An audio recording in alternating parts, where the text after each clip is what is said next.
So 3 knocks off the gavel. And Corvallis, the OSBA Governance Committee on Wednesday, June 26, 2024 is called to order at 12:08 a.m. Welcome, everyone. The agenda for today is approving our minutes, reviewing our bylaws, reviewing designated representatives, executive committee, caucuses, eligibility, questions and answers from previously reviewed edits, and then discussion on next steps and anything for the good of the order for this committee to consider in the future. We want to have that space for members of this committee to say, hey, we would like to review something in the future so we can start working on it. So have that in mind for the end of the meeting if there's anything that you would like us to bring to the attention of this committee in the future. With that, welcome. And we do have board members in attendance, committee members in attendance, Greg Kentz, Neelam Gupta, Linda Hamilton, and Lori Denzuka. And as a presiding officer, ex officio voting member on the committee, seeing we have 5 members. Without objection, we are in a quorum and a roll call is taken accordingly. The next agenda item is approving the agenda. The President entertains a motion to that effect.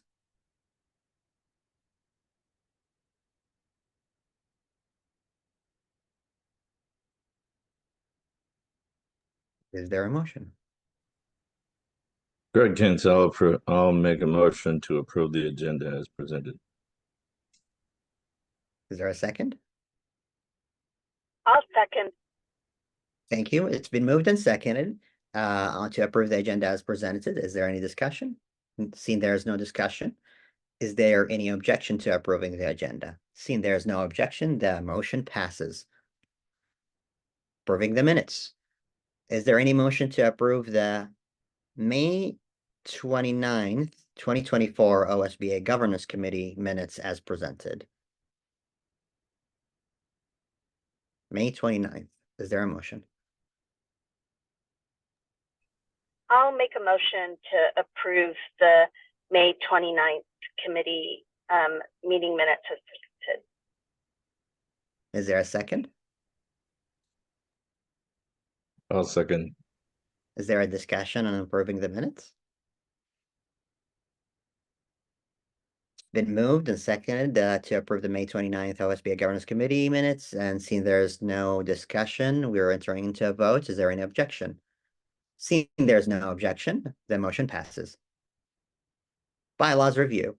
So as a reminder for those who might be watching the recording or the committee members, we are reviewing our bylaws as a follow-up for comments and requests from board members and committee members to review those bylaws. Staff has been providing feedback for us and research on each one of those items and proposals. And I'll hand over to Haley to go over those and answer any questions. Haley, do you want to do what we did last time? We go over each item, answer questions, and then go to the next one? Sure, we can do it in that way. So Linnell, can you please share screen? And before you go to 3.5.3, which is our first item that's new from the last time, we want to look at 3.5.1E for context. So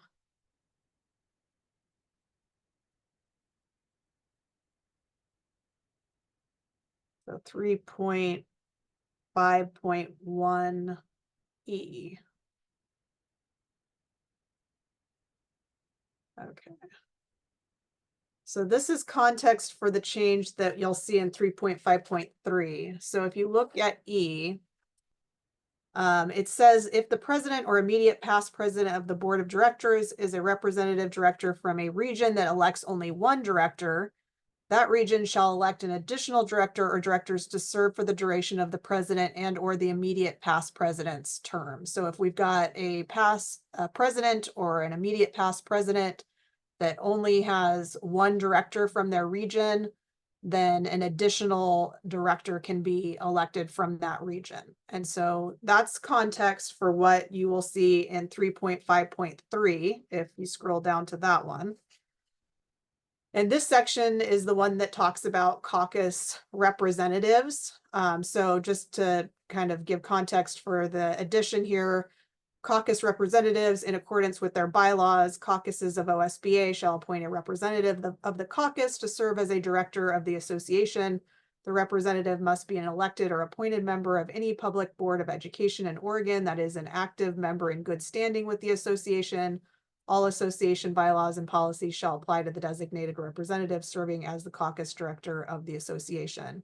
And then the language that has been added here at the suggestion of one of the governance committee members is, if the president or immediate past president of the board of directors is a representative director from a caucus, then the caucus shall elect an additional director to serve for the duration of the president and or immediate past president's term. So as you can see, that language mirrors what we just saw in 3.5.1E and gives caucuses the same rights as a elected board of director to have their position filled if they happen to be in the president or immediate past president position.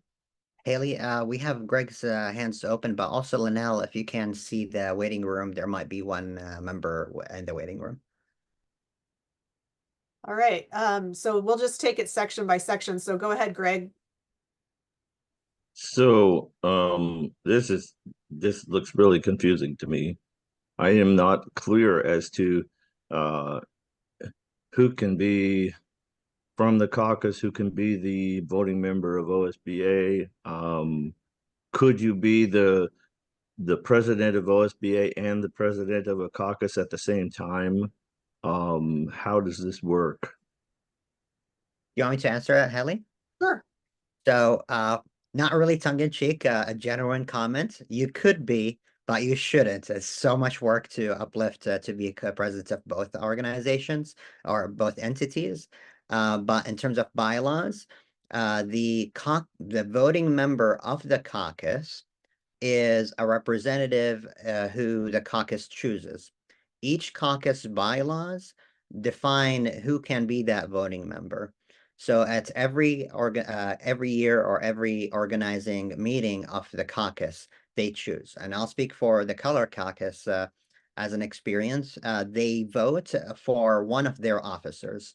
The officers can be defined in the bylaws of the caucus as they decide to. So in the situation of the Color Caucus, you have the immediate past president is an officer, the president is an officer, the vice president is an officer, and the treasurer and the secretary are all officers. So you have 5 people who are eligible to be a voting member on the OSBA board.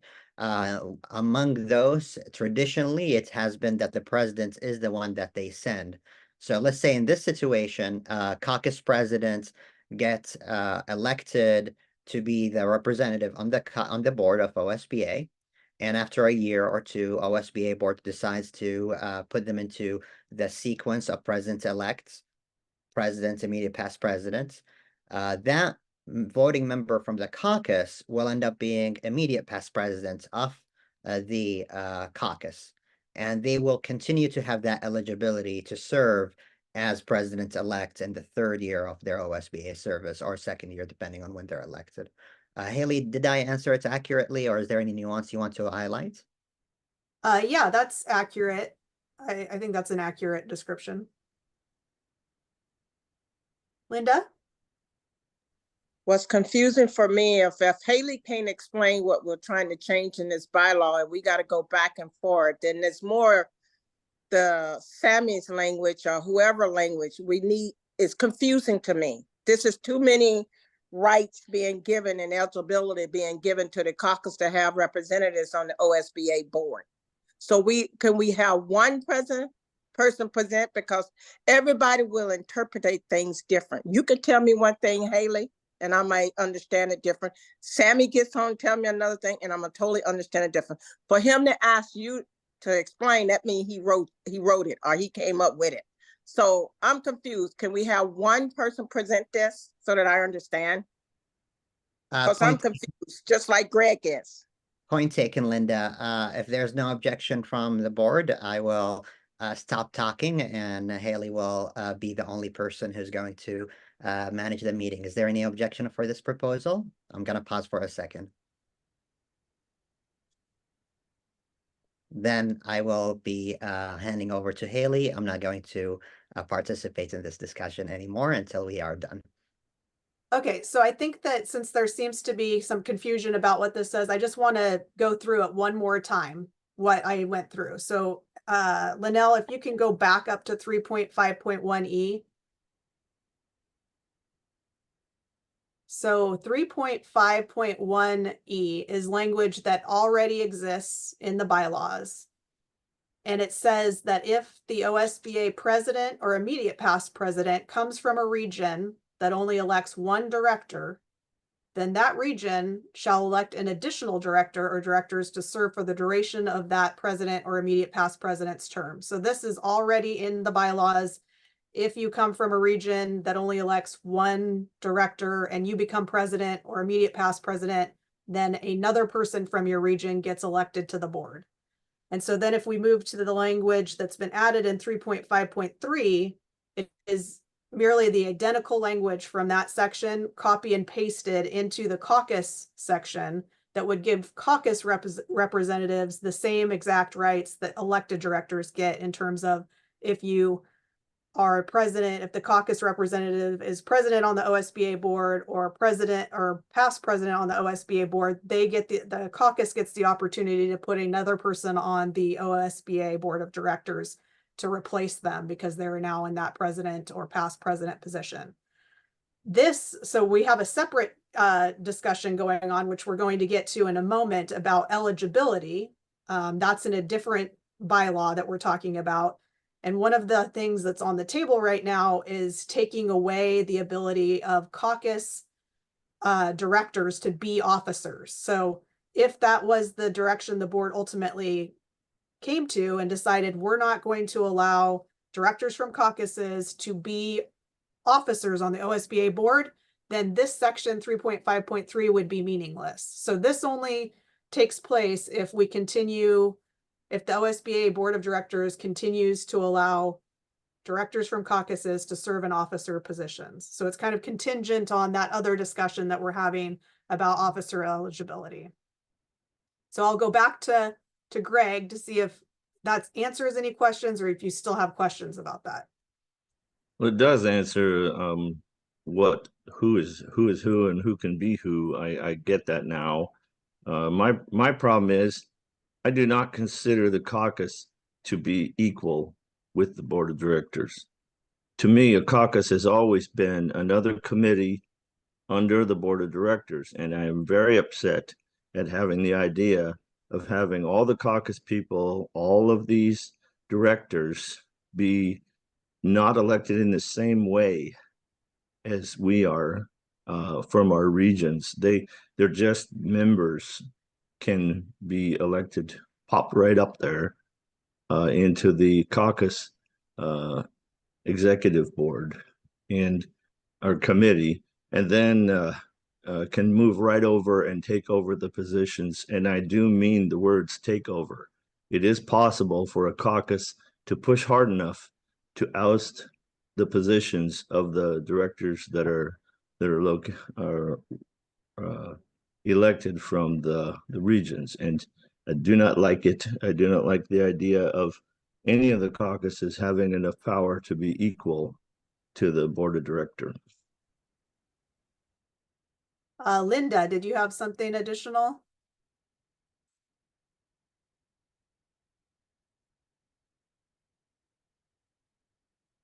Linda, anything additional? Neelam. I did have something additional. I did. I'm sorry, I didn't get to my mute button. Sorry, Neelam, I'll come back to you. Linda? So this is something I brought up before that's really very important, and this is very, I don't want to use the word convoluting, but it is, and the word takeover, I feel like that's actually what we're experiencing right now, because my understanding when I came to OSBA, the only people on the board of directors are those that are elected by their region, and the caucuses are ex officio. And now it's really confusing, and I feel like it is in a situation of takeover. And this I'm gonna leave it right there because it's there's more to this whole story, and I'm just gonna leave it right there. But it is in a transition of a very manipulative takeover. Neelam. Yeah, thanks. I've been given clear direction from the Leadership Council that, this is one of the primary reasons that the Color Caucus and other caucuses were created to really provide this pathway into leadership. And so it's essentially, please, Haley, correct me if I'm wrong, it's basically like treating, if it's combined with the officer eligibility section option 1 language change, like treating a caucus like it's a mini region, its own region. Is that, am I understanding that correctly? Well, I don't know that we would consider it to be a region, but it is giving the same opportunity to caucuses as a regionally elected director would have in terms of replacing a position if that position becomes president or immediate past president. So it's not giving the caucus anything additional. I think it would be giving something equal to what an elected director has. Well, yeah, thank you so much for stating my interpretation more clearly. And so, this is, one of the primary reasons the Color Caucus was created, and, other caucuses as well, to have this pathway into leadership. And so this, this is a really important point. And so we are, for me, speaking on behalf of the caucus, very supportive of this language. Thank you. Sonia. Hi, thank you. I'm sorry, I've been struggling with how to navigate this by phone. It's possible you may lose quorum after I speak, because I am going to drop off. But I do want to address a couple things that I think are really disturbing. A trend that I'm seeing. First and foremost, Sammy is the current president of OSBA, and by all intents and purposes, he is the chair of this committee. So I want to be mindful of our agreements, the agreements that we have as OSBA board of directors, those agreements on the way we conduct our meetings, the way that we speak and take turns to speak. What I've heard today is in direct violation of that. So being respectful, allowing him to answer questions. He is the chair of the committee. And I want us just to be reminded of that. It's really disturbing to hear this kind of dialogue and the way that people are referring directly to him and using his name. So I really don't want to participate in the meeting when that's happening. Secondly, it's also concerning that there's concerns about power. This has always been about mission. I'm a founding member of the caucus. Most of the people on this committee were part of that vote. This is not about power. This is about sharing the mission of OSBA. And our goal is to support students around the state. And this is about, and it's very clear, and Neelam can certainly share what the purpose of the caucus is. And again, also, this was also built with the intent to build capacity, because it's really important to have representation in leadership. Nothing's being taken away. I've been on leadership of the caucus and of course, been your past president. This was never about power. This was about an opportunity to share and also giving the caucus under the umbrella of the mission of OSBA an opportunity to reach out to like-minded people with the same lived experience, building capacity for leadership. So you see that representation on school boards around the state, and they have an opportunity to convene and support each other and learn, but also to support students that share that same identity. That is the same purpose of the Rural Caucus. And I believe that our goal is to build capacity within both of those caucuses. I don't feel that there's any threat of power. This is not about power. None of us are interested in power. This is about building capacity for leadership, our mission and goals as a whole. And there's no power grab with the caucuses. This is all mission oriented, and they serve under the umbrella of the board of directors. And so I do think we just need to have a mindset about what's really been happening. And these caucuses, the Color Caucus has been going on for years, and you've got two past presidents of the caucus on this meeting, and they can clearly identify what the purpose and value and mission of it's been. And they do have, if I'm not mistaken, the president of the caucus does have a vote on the seat of the board, and I'm hoping that that stays, that continues to stay. So that's all I'm going to say. Thank you. Linda, did you have something additional?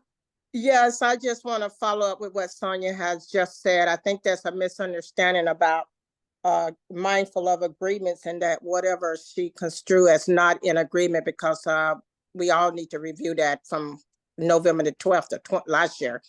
I said I needed one presentation. That's not discounting Sammy. And if you had any concerns, you could have objected when Sammy asked, was there any objection? I just want to make that clear. Sammy could present this, or Haley could present this, but I just need one person, not two people. So that was where I was coming from, Sonia. So if you had some objection, it would have been a time to object that and throw your comments in. It's not about agreement, because agreement was broken. We can go back as far as you want to go back on agreements and board communication. I want to let Sammy know that's all I was asking for. I wasn't trying to tell him he couldn't present, but in order for me to understand this language, either it's his interpretation or Haley's interpretation. I just need to make sure it's conveyed that what I understand, I'm understanding clear. Thank you. Neelam, did you have anything else on 3.5.3? No, I just, again, I'll say I support this language. Okay, thank you. All right, Linnell, do you want to move on to 4.1.1, Executive Committee? So in our last meeting, there was a lot of conversation about this section as well, and we worked with Bob on some language that hopefully will address the concerns that were raised by committee members in the last meeting. And the highlighted language here is what has been edited. So actions of the executive committee shall be reported to the board of directors on a time frame consistent with the seriousness and urgency of the matter, and within 2 weeks if practicable. Additionally, executive committee actions will be reported at the next regular board meeting. Any questions or comments about that language?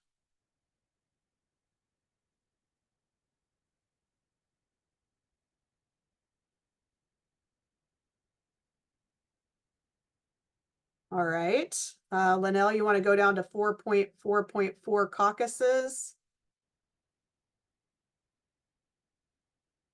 Okay, so the last time we brought you some language that was confusing and had unintentional consequences, so we went back to basically what it said before, and then just added in a citation to section 8.1. So it says, so this a language, caucuses shall be added or eliminated to this provision through the bylaws amendment process described in section 8.1. So this language was all in the bylaws previously. The only thing that we have added is a reference to section 8.1, so that when you look at the section, you know what section to go look at to find the process for adding or eliminating a caucus, and that is section 8.1. And then there's an additional guideline that is outside of the bylaws that was created. And I know that a few committee members had questions about that. And so we emailed out that guideline that exists as well after the last meeting.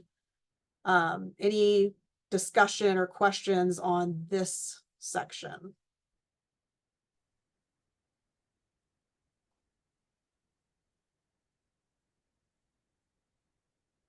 Okay, and then the final one we wanted to talk about today was officer eligibility in 5.1. And I received some feedback on this. So at the last meeting, we had a lot of discussion about this section as well. And then we came out of it with 2 additional options. Following last meeting, Emily and I followed up with the individual board members who had additional suggestions, and those 2 individual board members decided to withdraw their proposed 3rd and 4th options. So now we're back to 2 options. And just to remind you of what these two options are, effective January 1st, 2026, so that this doesn't impact any present officers to hold an officer position on the board of directors other than immediate past president. Candidates must be a voting member of the OSBA board of directors. The second option, effective January 1st, 2026, to hold an officer position on the board of directors other than the immediate past president, candidates must be an elected regional director of the OSBA board of directors. So the first option would continue to allow directors from the caucuses to serve in officer positions. The second option would eliminate the option of caucus directors serving in officer positions. Both options would prohibit ex officios from holding officer positions. And I had a suggestion that we replace the word candidates with officer, because we don't really have candidates for officer positions. So it would say to hold an officer position on the board of directors other than the immediate past president, officers must be a voting member of the OSBA board of directors. I believe that was the suggestion. But Greg, what are your, I'll start with you. Well, instead of candidates, you could have to be elected, something like that, because officer still makes it a little bit more confusing to me. And I am very much in favor of the first one, in that I think that they have to be a member of the board of directors. I don't like the idea of someone from a region somewhere in the state suddenly just because they're a member, now they're the president. I would never vote for anyone like that. I would want someone who holds a position on the board to be able to go up into the executive committee, whether it comes from the caucus or not. According to our rules, that would be fine. But I don't want just a person from the region somewhere to become leadership on our committee. Sammy, did I see your hand? Yes, but for procedures, I would like to move that I retain my ability to preside on the meeting and participate as a speaker according to the agenda that has been approved, and participate in the discussion for a positive and constructive conversation. I'll make that as a motion to retain the rules. Is there any objections to it? I object to having one speaker. It confuses me when, so you're asking me, you already had this on the board and no one object to it, right? You brought this up, you didn't get people to object to it, you continue. So now you're bringing it up again. So I'm confused. Order, What are you asking for? Linda, you are out of order. Director Hamilton, you are out of order. You can object and we will move forward. Haley, I cannot participate because of the disruption of Director Hamilton. I would like to entertain a motion. I would like to entertain a motion as a presiding officer that I can participate in this discussion and uphold the rules. It's been objected to, so probably we need to go for a vote. Otherwise, I feel the hostile environment right now is not conducive for me to participate in this important conversation. And I think this committee has the responsibility to make one motion or the other, whether I can participate or not. So with that, as a presiding officer, it is probably my responsibility to pause, not make a motion on my own, since there is a division on the committee. The question to the board right now, I am approved as an agenda speaker. I am a committee who I think have the right to participate. The environment has been hostile right now, where I don't feel comfortable to participate unless the committee upholds my equal right to the committee members to participate, answer questions if I can add to the conversation. So with that, is there any motion to move forward? Neelam, you're recognized. I would like to make a motion that Sammy can participate in the committee conversation. Is there a second? Second. there a discussion on the motion? I would like to say, I think there is confusion. No one said Sammy could not participate. He can ask questions, raise his hand just like we have someone giving the presentation. When she was giving the presentation, Sammy said, well, let me speak to that. I like to speak to that. That's different. That's giving your interpretation and understanding. And then I have Haley's interpretation and understanding. No one said Sammy could not participate.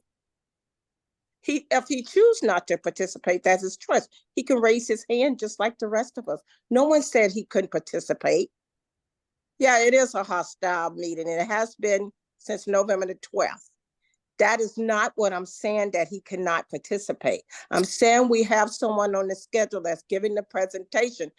He interjected the person that's giving the presentation and said, can I speak to that? That was his whole interpretation, as if this is his language. That's all I'm saying. Sammy always talked. No one has never shut him down. He always talked. And I'm not trying to do that now. I'm trying to say, let's have some clear interpretation of the language. You said one thing, Haley said, I just wanted some clear interpretation.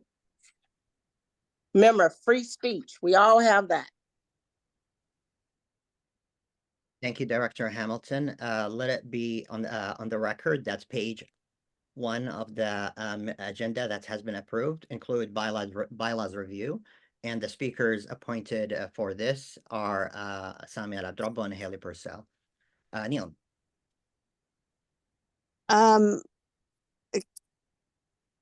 You know, I feel like this is a really hostile discussion that doesn't need to be this way. You know, the agenda was set, it was sent, and you know, I would like to vote on the motion. I really don't understand why we can't have a civil rational discussion about the bylaws. Thank you. Is there any further discussion on the motion for the presiding officer to participate in the conversation and be able to continue to present on this one, on this agenda item? Those in favor, please say aye. Aye. Aye. Aye. Aye. Anyone against? Please say nay.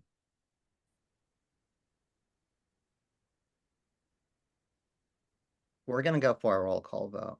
Linnell, could you go for the roll call for the record? Yes, one moment, please. Neelam Gupta, Aye. Greg Kinst, Aye.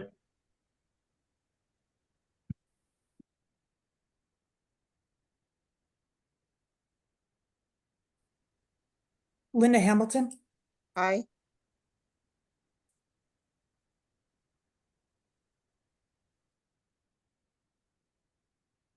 sorry, Zoom is jumping around on me. Lori Danzuka. Aye. Sammy, Aye. it's unanimous. Thank you. We'll return to the business. I appreciate your patience all. I needed to feel comfortable that I can participate here. My question to the first item, the first proposal here, when we say candidates, we do have candidates for officers during the organizational meeting. The caveat here is candidates are for treasurer, secretary, for vice president, and for president-elect. And then the present and past presidents are automatically transitioning. So I just want to make sure the intention of this eligibility, is it at the time of their election or for the duration of their service, except for the immediate past presidents? Haley, maybe you have an opinion about that? I think what the intention was is that the officer must be a voting member throughout their position as an officer. And I don't know that that's what this says, but I think that was what the intention was. But you all could tell me what you wanted the intention to be, because this language came from the committee, so. Thank you, Haley. So maybe I want to allow a discussion, focused discussion around that. It says there are multiple intentions here that could be interpreted, and let's make sure we're clear on it, and maybe we can have a language that clarifies it. And I already commissioned a brief study of different bylaws across the nation for state associations. Some of them say at the time of the election, and some of them say at the duration of your service, and some of them say at the duration of your service, except for the immediate past presidents. So I've seen three different ways to interpret this. I will pause on providing a recommendation, but I'll reiterate the possibilities here. Do you want the candidates at the time of their election are holding a position on the board of directors, or do you want it to be at the duration of their service period, or do you want it to be at the duration of their service, except for the immediate past presidents, as immediate past presidents sometimes transition out from the board, and this has been the tradition that we continue to allow them to serve. So what board members think? Neelam?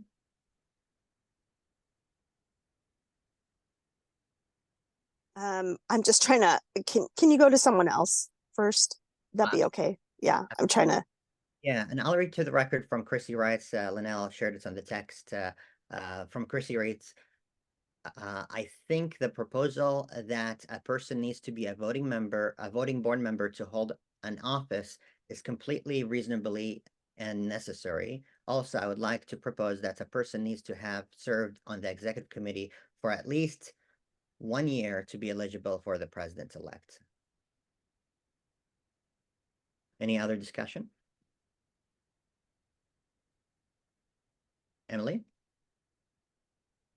Yeah, when we were going through this, trying to figure out how we could have this scenario, if the board votes on scenario 1 to treat the regions and the caucuses the same, that then that individual would need to remain elected by the caucus to serve in their position the entire time. Similarly, if they were regionally elected and they became an officer and then lost their regional seat, or then they would no longer be able to serve as an officer, is my understanding of what was asked of us. And so this combined with section 3.5.1, I think it was, I believe that was the intent, was to make those match so that you would have to continue to be elected in that position the entire time that you were serving as an officer, except for when you were past president. Thank you, Emily. And personally, I believe that's my reading, but I want to make sure everybody agrees with that. And maybe we can clarify this language with it. Greg? Yeah, to Chrissy's last point there, it says that a person needs to have served on the executive committee for at least 1 year to be eligible for president-elect. Is there anything that says you have to be on the executive committee to be president-elect? I thought it comes from all of our directors. I can answer that if that's okay with you, Greg. Sure. So Greg, you are absolutely correct. As soon as you're elected as president-elect, you become immediately an officer. I think the intention, and maybe Chrissy can speak to that intention. I think the intention of her notes, you have 5 officers, right? And usually it has been that the secretary-treasurer and the vice presidents get elected, they serve on the executive committee, they get experience on the executive committee, and then they are running for the president-elect. In some rare circumstances, an example is 2022, when the vice president at the time decided not to seek the president-elect. They had family life obligations, and Erica Lopez, if you remember, she said, "I'm not interested in running." Then the president-elect position became not, well, anybody can run for president-elect, but the vice president did not seek that position. So in that circumstance, it was prudent to open up the field. Well, the field was open up anyways for anybody to run, but you see the point. So I think To answer your question, yes, anybody can be an officer, and they become an officer automatically as an executive, as on the executive committee as president-elect. I think the intention there is like you got to serve your time as a treasurer, secretary, or vice president. I would counter that with yes, that's a very important aspect, and the candidates might have an advantage if they have served there. But there might be some reasons where you want a president-elect who's not an officer in the current year during the election because people are busy or they can't serve anymore. So rather than limiting the candidacy to 2 people, basically you end up with candidacy for anybody on the whole board. Does that answer your question or clarify it? Yes, I think it did. I was just, the way it was written there, it just seemed like the expectation was that if you were on the executive committee already, then that's the people you vote for, which traditionally it has been, but that doesn't mean that that's in our bylaws or our rules. Our rules are that any of us who are directors elected by our regions are eligible for every one of those positions. And we also changed it a few years ago for everybody to remember that the treasurer, those positions were 2-year, 2-term, 2 long terms rather than the way that we have for the president and the past president. And those are single years. We did that to provide the continuity of the office was much more important because some people were getting in there and they just barely got to the point where they understood the process, and then they went off the board and didn't get or off the executive committee. And so we changed that to make sure that there was some continuity there. And the reason why we have the short terms on the other one is exactly for what has been said. It's an opportunity for people to move up into leadership more often, and a more broader idea of how to run the organization. And I support that 100%. Thank you, Greg. Neelam? Yeah, no, thanks. And I recognize I have to go in about 10 minutes, but I do support this option 1. And I do agree with what you said, Sammy. I didn't realize, thank you for that additional context about what's happened in the past. As someone who's a little bit newer to OSBA and the board, but my concern would be about just limiting that role to just a few people rather than the entire elected board. Thank you, Neelam. So if I understand the sentiment, unless someone else wants to add, if I understand the sentiment, is the first item is agreeable to, or the first language is agreeable to, with the delineation, and maybe Haley and Bob, you can help us with the language.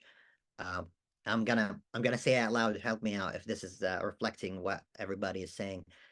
Effective January 1, 2026, to hold an officer position on the board of directors other than the immediate past presidents, candidates for an officers and candidates for officers must be a voting member of the OSBA board of directors. Does that reflect what everybody's talking about, the intent of where we want to go?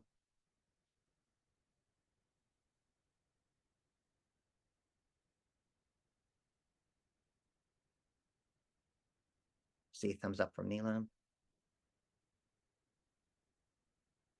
And Haley, do you think that's the language that you would agree to? That's what I heard being discussed, and I would want to connect with Bob just to make sure there isn't a better way to word that, but I wrote down what you said, and we'll make sure it makes sense. Yeah. Committee members in attendance, is this your will? Or if it's not, speak now so we can make sure it's noted or we debate it.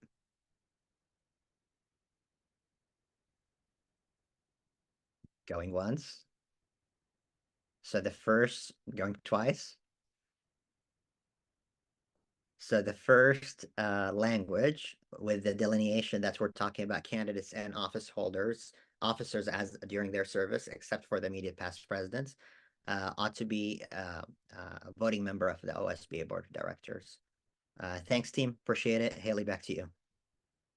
Okay, so the final item we have here is just a kind of open discussion of any other change that we have seen or we haven't seen, anything that anyone on the committee wants to talk about again.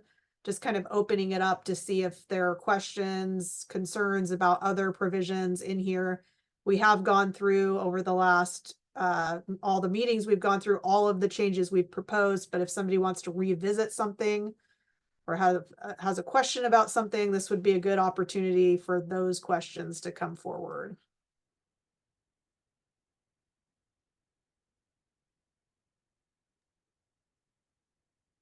Neelam, your hand is up now or from before?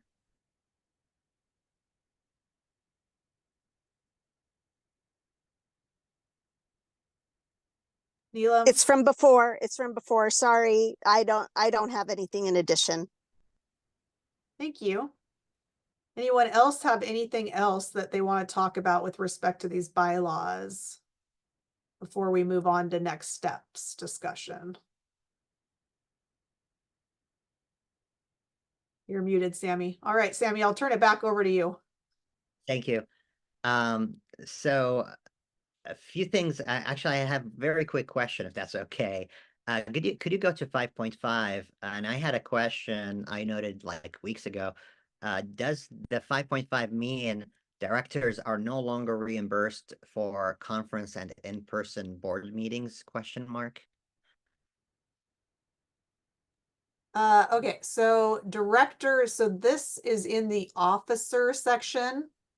And so, but there's a separate provision in the directors section that allows for reimbursement. I think that's what Linnell's trying to find.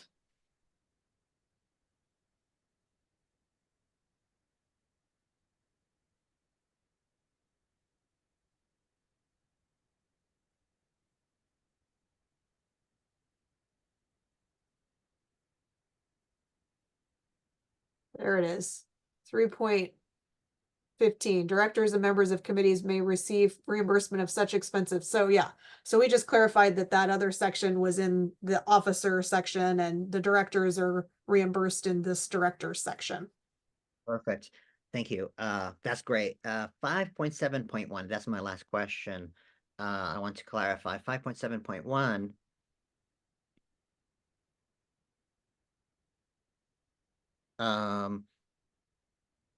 My notes here were good, but still that any committee positions not otherwise designated in these bylaws need to be subject to the approval of the board, comma, right? Question mark. So the way I read this, shall appoint any committee position not otherwise in the bylaws or in policy. But I want to make sure that those appointments are still subject to the approval of the board and they're not automatic. I think that's the intention, but it's not clear here. Oh, okay, the comma. Okay, thank you.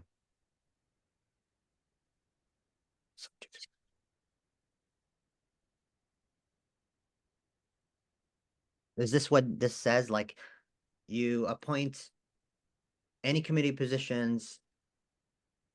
Yeah, okay.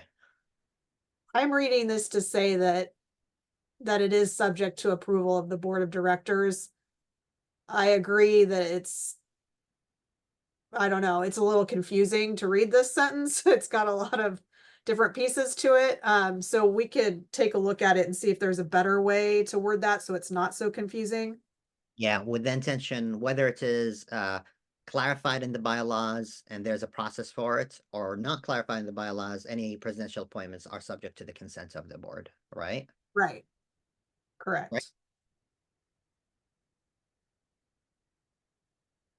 Greg? I think that if you just merely took that part of the sentence, subject to the approval of the board of directors, and put it after the word policy, I think that would clarify it completely. It does to me that the president can appoint a committee persons but subject to the approval of the board of directors. Having it in front of it is very, you have to read the whole sentence a couple of times before you can get the order. And I think if you put that section, subject to the approval of the board of directors, immediately after the word policy, I think that would take care of it. Because then it would put in a linear consecutive order to how it works. Great suggestion. I agree. We'll make that change. Thank you. And thank you, Haley. Really appreciate your hard work on this one. And I want to say on behalf of the board and help me out, board, on behalf of the committee and help me out committee, if that's appropriate to say, thank you, staff, for your patience with us. We're working really hard on building trust. We're working very hard on making sure OSBA bylaws is going to outlive our service, where OSBA continues to serve its members and becomes stronger. And I hope we're doing our best to do that. And I hope staff, you know how much we appreciate you as we engage in this hard conversation and difficult conversation. I think it takes really building trust among ourselves, but also retaining and affirming our trust and your support of our service. It's just really, I really appreciate you, and I can't imagine being in your shoes. But I want to say thank you for doing what you do, supporting us. So I might be overstepping by saying on behalf of the committee, but I think knowing every member on the committee, I think that's where our hearts is making sure this organization is better, and I think you're helping us get there. Thank you. Thank you. Thank you. Absolutely. So with that, next steps, Haley, I think the next steps for this committee is to decide, should we move all of these bylaws for a vote in September as a resolution proposal for the full, on the board, for the full membership to approve in the November, December election. Is that the natural next steps for us? Yeah, I would say that having that discussion about whether to move this to the full board in September, whether we need another meeting or not, because we currently do not have a meeting scheduled for the governance committee before the full board meeting in September. So that's what you should talk about.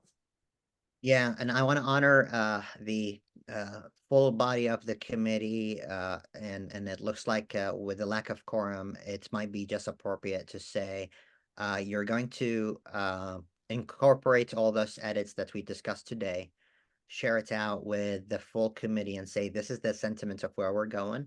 Please send any objections to Sami and Haley. If you have any objections, so we decide whether we call for a governance committee to have a formal vote, 15 minutes, or we have a lengthy one where we actually debate if there is more substantial amounts of discussion. I think that will be much prudent, but still honors the committee to make that formal decision to pass it to the full board. Haley, do you think that's a good strategy? That sounds good. That sounds reasonable to me. Committee members, is this a good strategy for us? Okay, so the committee will receive an updated, what I would call final draft. I hate to say final until it's voted on, a finalized draft for the committee to approve, subject to no objections from committee members. Committee members may transmit offline between meetings to myself and Haley any concerns or objections that will help us decide whether we schedule a meeting just to vote, or a meeting to have a detailed discussion on possible different proposals or revisions. So if that's okay, we're going to move forward with that. And seeing there's no other next steps discussed, is there anything for the good of the order?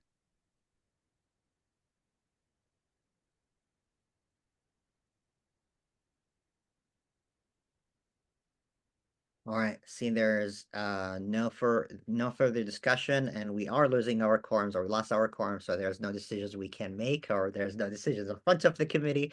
So naturally, the committee should adjourn without objection at 1:03. There's no objection. We are adjourned. Thank you, everybody. Thank you. Bye. Thank you.